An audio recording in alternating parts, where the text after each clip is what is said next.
to God and continued to pray tirelessly for the child, for the growth, mind, body, and soul, or you want to be Eli that's too busy to attend to family matters. Welcome to the 6th episode of God's simple solution to man's difficult problem.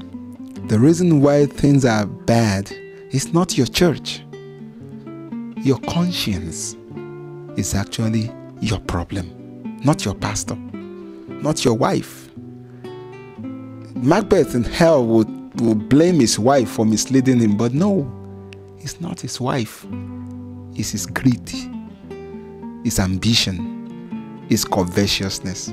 You don't go to the car mart to buy a car because the body looks beautiful. Your concern as well will be about the engine, because the body of the car won't move the car.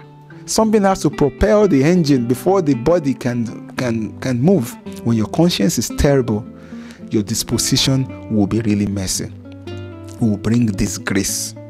Imagine if you are a thief, or you are a swindler, or you are a slanderer. You know who you are. No matter what, even if you hold the microphone and you start, preaching Christ, people will just be scorning you, be laughing at you like, this guy is talking to us. He thinks we are a fool. Then make your spiritual being better. Then the reflection, the mirror image is going to really, be good. But when your conscience is terrible, then you sit in the church where the pastor is preaching fallacy, but because he's actually the one that is paying your kids' school fees or something, you will sit there. That means it's a conditional kind of Christianity. It is your greed, your conscience, your bad conscience that is driving your move, and that is not what Christ expects of you. I so much love a signboard I saw some times ago. I think it belongs to one of these voluntary organizations, a Rotary Club. I give them the credit for that. They call it the 4-way test. Is it the truth? Is it fair to all concerned? Will there be goodwill and better friendship? Will it be beneficial to all concerned? If you ask yourself these 4 questions and your mouth could say yes indeed, then your conscience is fine. But if your mind is shaky and you can't come up with a straightforward answer, having asked yourself these 4 questions, then something is wrong somehow. The Lord expects you to be what? To make your yes, yes, and your no, no. These are factors, vices that can deprive you from accessing the throne of mercy. And if you cannot access the throne of mercy, it's like having the best TV and not having a decoder. There's no way you can watch cable.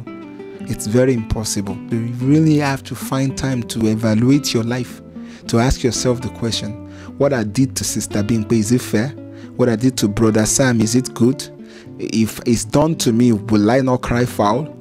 Whatever you do that will make people cry foul is going to make God as well cry foul, because as in the Bible it said, when the downtrodden comes to me in prayers due to your wrongdoing, He's going to respond.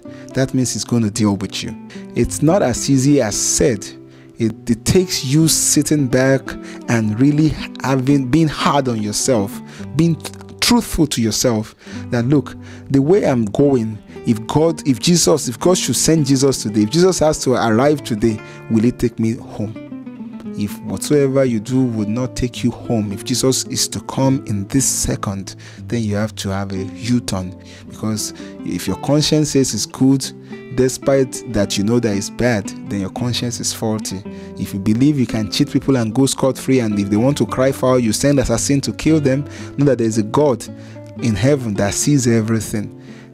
Ahab thought he was smarter than Naboth. After killing Naboth, what happened? Both Ahab and Jezebel were destroyed, and none of his descendants ruled over Israel. Think about this before you do evil. I pray the Lord helps you to stay upright, especially at this period of the Antichrist. Amen. Bye-bye.